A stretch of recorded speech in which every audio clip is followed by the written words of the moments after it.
Malaysia প্রবাসী ভাইগণ, আশা করি আপনারা প্রত্যেকেই ভালো আছেন। মালয়েশিয়ার শ্রমবাজারে বাংলাদেশিরাই আসল শক্তি। মালয়েশিয়ায় মোট 10% শ্রমিক বাংলাদেশি নাগরিক। চলুন খবরে বিস্তারিত জেনে নেওয়া যাক। মালয়েশিয়ার অর্থনীতির চাকা সচল রাখতে বিদেশি শ্রমিকদের ভূমিকা অপরিসীম। আর এই বিদেশি শ্রমশক্তির মধ্যে সবচেয়ে বড় অংশ এখন বাংলাদেশিরা। মালয়েশিয়ার সরকারি তথ্য বলছে, বর্তমানে মালয়েশিয়ায় বৈধ বিদেশি শ্রমিকের 30%ই বাংলাদেশি, যা প্রায় 8,03,332 জন। বাস্তবিক অর্থে অবৈধ সহ এই সংখ্যা 10 লাখের ওপরে ছাড়িয়ে যাবে। প্রশ্ন আসতে পারে, বাংলাদেশিরা এত গুরুত্বপূর্ণ মালয়েশিয়াতে? মালয়েশিয়ার নীতি নির্ধারকরা তারা স্বীকার করেছে, বাংলাদেশি শ্রমিকরা অন্য দেশের শ্রমিকদের তুলনায় অনেক বেশি পরিশ্রমী, দক্ষ এবং নিয়ম মেনে কাজ করে। তারা নির্মাণ শিল্প, প্লান্টেশন, কৃষি উৎপাদন ও সার্ভিস সেক্টরে ব্যাকবোন বা মেরুদণ্ড হিসেবে কাজ করছে বাংলাদেশিরা। দীর্ঘ সময় কেটে যায় কোনোরকম কোনো অভিযোগহীনভাবে। এছাড়া দ্রুত কাজ শিখে ফেলে এবং মানিয়ে নিতে পারে। তারা খরচের ক্ষেত্রে সাশ্রয়ী, অনেক বেশি পরিষ্কার পরিচ্ছন্ন থাকে, ফলে নিয়োগকর্তারা তাদেরকে বেশি পছন্দ করে। এছাড়া ধর্মীয় একটা কারণ তো রয়েইছে।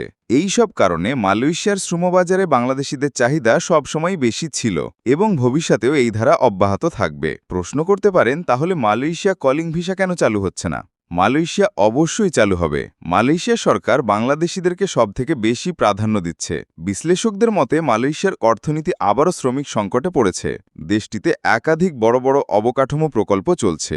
অন্যদিকে কৃষি ও কারখানা খাতে শ্রমিকের চাহিদা বেড়েছে। এই চাহিদা পূরণে বাংলাদেশি শ্রমিকরাই মালয়েশিয়ার প্রথম পছন্দ।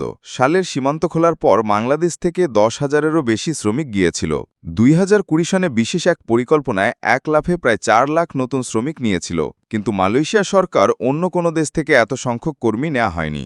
এ থেকেই বোঝা যায়, জরুরি প্রয়োজনে মালয়েশিয়া সবসময় বাংলাদেশকেই বেছে নেয়। আর বর্তমানে মালয়েশিয়া সরকারের সাথে বাংলাদেশ সরকারের অনেক বেশি ভালো সম্পর্ক। আর এই জন্য বাংলাদেশ থেকে কর্মী নিতে তাদের কোনো সমস্যা থাকার কথা না। মালয়েশিয়া শ্রমবাজার সবচেয়ে বড় একটা অবলম্বন হয়ে উঠেছে। শুধু সংখ্যা নয়, পরিশ্রম, বিশ্বস্ততা আর সুনামের কারণে তারা মালয়েশিয়ার উন্নয়ন যাত্রার অপরিহার্য অংশ হয়ে উঠেছে। আর এই জন্য নিয়োগকর্তারা প্রতিনিয়ত বাংলাদেশি শ্রমিক বাড়াতে চাইছে। আর এই জিনিসগুলোর উপরে ডিপেন্ড করে আমরা হলফ করেই বলতে পারি, খুব শীঘ্রই মালয়েশিয়া কলিং ভিসা চালু হয়ে যাবে এবং আগামী 1 থেকে 2 বছরে লাখ লাখ বাংলাদেশি কর্মী মালয়েশিয়ায় গিয়ে কর্মসংস্থান পাবে। আমাদের মালয়েশিয়া প্রবাসী সকল ভাইদের সাথে এখনই শেয়ার করে সবাইকে এই গুরুত্বপূর্ণ খবরটি জানার সুযোগ করে দিন। আর আপনি যদি আমাদের এই চ্যানেলে থাকেন, অবশ্যই আমাদের চ্যানেলটিকে সাবস্ক্রাইব করুন মালয়েশিয়া সকল গুরুত্বপূর্ণ খবরাখবর সবার আগে পাওয়ার জন্য। ধন্যবাদ সবাইকে। আমাদের সকল ভিডিও আপডেট সবার আগে পেতে আমাদের চ্যানেলটিকে সাবস্ক্রাইব করুন। সাবস্ক্রাইব বাটনে ক্লিক করুন এবং বেল আইকনে চাপুন, যাতে আমাদের কোনো নতুন ভিডিও আপনি মিস না করুন।